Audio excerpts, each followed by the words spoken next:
What's good? YouTube, what's good? Yeah, I've been trying to record this video, but I've had a lot of things going on. I was recording this on Wednesday, but I had some distractions in the room, so Saturday late, I know, later than usual. But just wanted to get on here, chat. I know it's late. The national championship games that occurred earlier this week. I had to do a project for class, and I basically talked about a little bit. It was sort of like a podcast with my boy Spencer, but yeah, we chatted a little bit on Monday, and I know I had to do that for a project, so I wasn't able to get a video out, and then I tried to get it Wednesday, and then I wanted to yesterday, but I was hanging out with some friends, so today's the day, and I'm gonna just start talking about some stuff.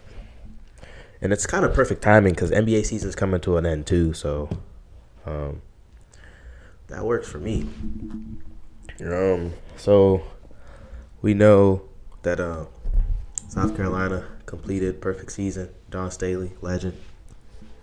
Lost our whole starting five last season. They got upset by Iowa, Caitlin Clark, last season, and then they ended up going chip. They lost to LSU. She lost all of her starters.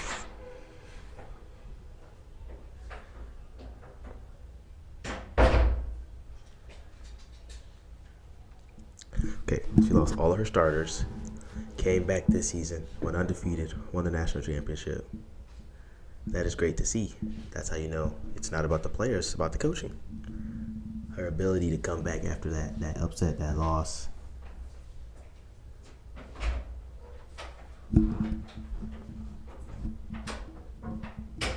Okay, to come back after that upset, after that loss, and win the national championship. Not only that, but go undefeated is great. And obviously, shout out to Caitlin Clark in Iowa. We know how they get down, how they got down. Caitlin Clark led them to the national championship back-to-back seasons.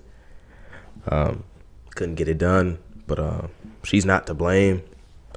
She had 30 points. I know it was on 10 to 28 shooting. But the thing that separated South Carolina from Iowa is their bench scored 37 points, and Iowa's bench scored 0.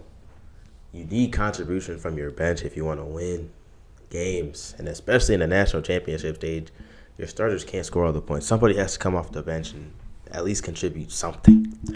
37 to 0 off the bench, that says everything that you need to know about the game.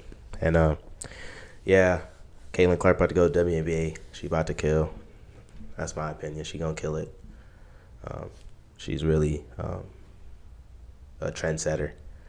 Her impact on the game is tremendous, especially for women.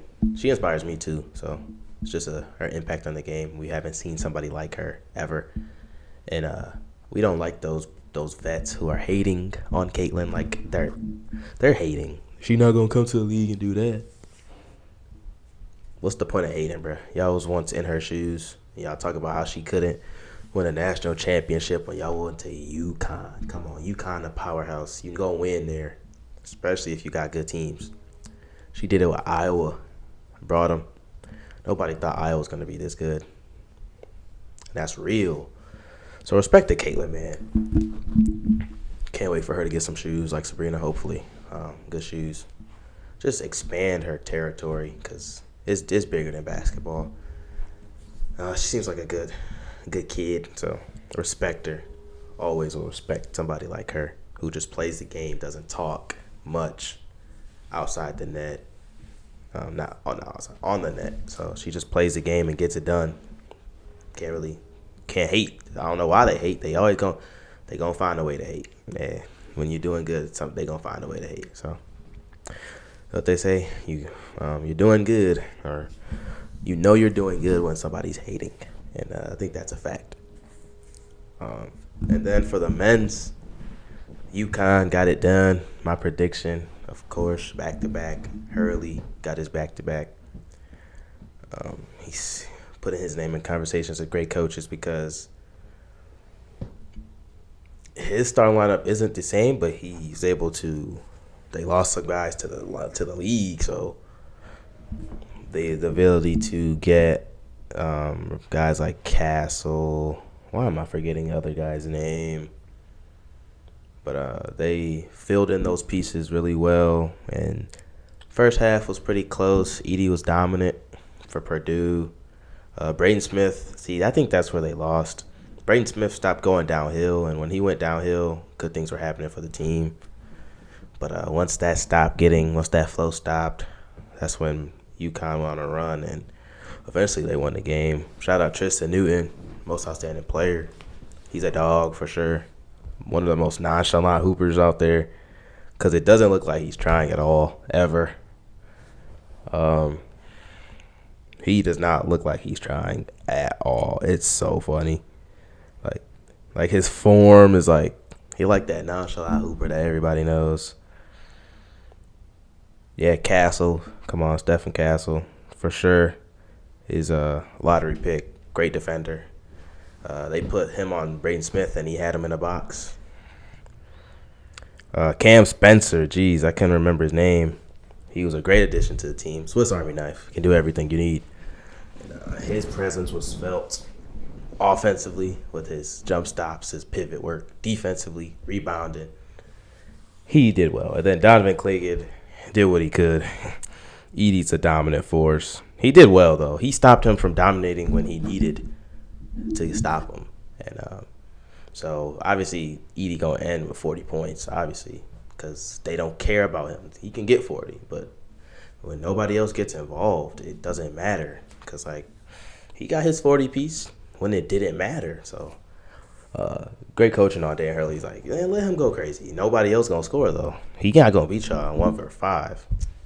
And off the bench, they got 2 off the bench who can do whatever, who can fill in those roles as well. So I feel like that was just coaching, and the better team. UConn had the better team as well. I'm not going to say that the coaching was really the thing, but UConn for sure had the better team.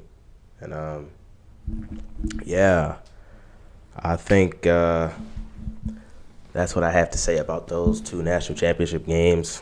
Now, NBA season coming to an end. I'm going to look at the standings right now. I think the standings are basically solidified.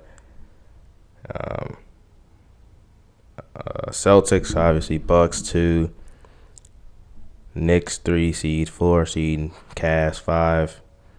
There's still time. So this is right now. 5 Magic, 6 Sixers, 7 Pacers, 8 Heat, 9 Bulls, 10 Hawks. And then in the West, it's a tie for first.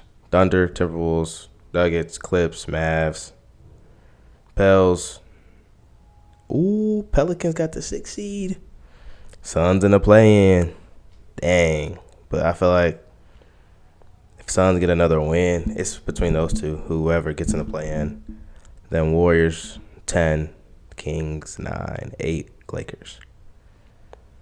I think my finals prediction, I think the Celtics win. It's their time to win. But the Nuggets could go back-to-back. Healthy Timberwolves can also give anybody a run for their money. The fact that they're still tied for the 1 seed, no cat for the last 20 games, 10, 50, however many games, double-digit games, that's scary. Just look out for, in my opinion, in the East, depending on if Giannis is healthy. The Bucks for sure, Celtics, obviously Celtics. Knicks, I don't know. He in the playoffs are a different team in the regular season. We've seen this for the last 4 seasons. And then in the West, Nuggets, Clippers, of course. Suns could get hot. Warriors, 10 seed, but they could really give a lot of teams a run for their money. I want to see what the Thunder do as their first time in a while. Pretty inexperienced team. I like to see what they can do in the playoffs. I'm not counting them out. I just want to see what they got because this will determine next season. Because after this season, you can pick the Thunder because they going to have some experience. So I really just want to see experience out of them. I want to see them gain some experience in the playoffs because they haven't been there. They got a lot of young guys. I know Shea's been to the playoffs when he was with Clippers. He was also to the playoffs with the Thunder. But with CP, he has some experience. He has playoff experience. But he hasn't won a series yet. And you have to win a series, in my opinion, to have that experience that you need.